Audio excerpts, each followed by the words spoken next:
Lena stepped into the elevator, pressing the button for the 10th floor. She was exhausted from work, eyes heavy, barely paying attention as the doors slid shut. The elevator began its slow ascent. She leaned against the wall, listening to the dull hum of the machinery. Then the elevator lurched, the lights flickering for a moment. When the lights stabilized, the elevator had stopped. The digital display read 10.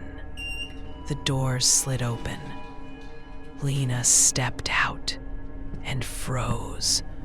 This wasn't her floor.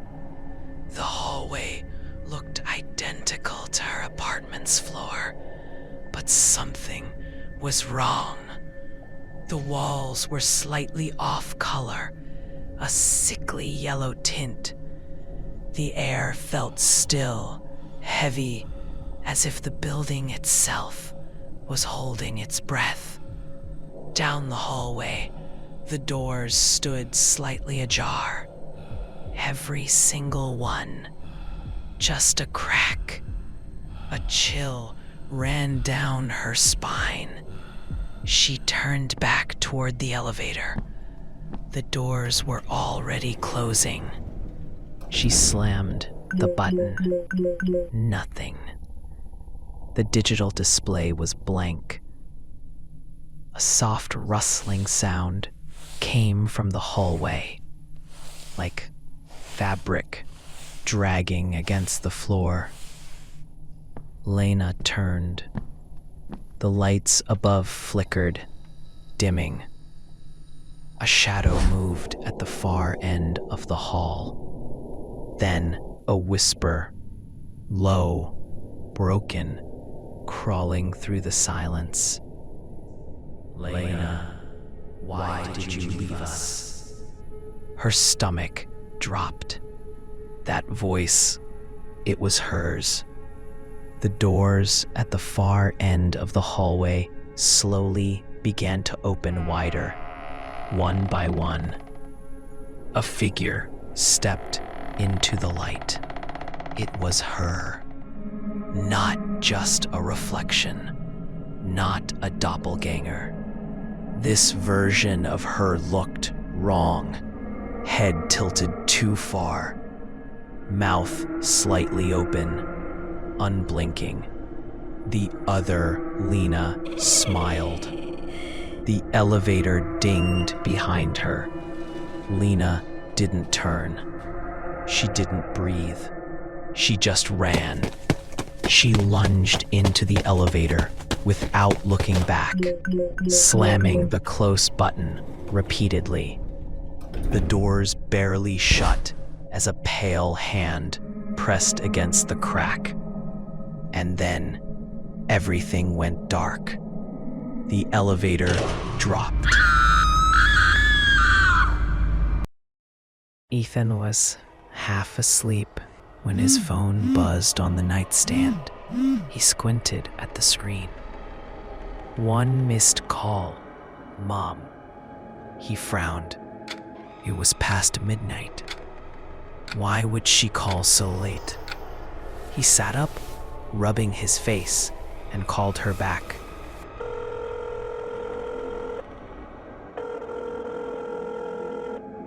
No answer. Weird. Maybe she called by accident. He shrugged and put the phone down. But then, incoming call. Mom. Ethan exhaled and picked up. Hello? Silence. Mom? The line crackled, like someone breathing just beyond the microphone. Then, a voice. His mom's voice, but off, slow, stretched. Ethan, don't answer the door. His chest tightened. What? Mom, what are you talking about? Silence. Then the call ended. Ethan stared at the screen, confused. Then, a knock at the door. His stomach twisted. He turned toward the door. He stood up, phone still in his hand. Checked the time. 12:03 a.m.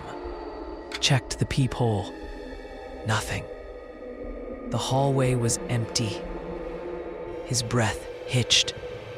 His phone vibrated in his hand again. Incoming call. Mom. Heart pounding, he answered.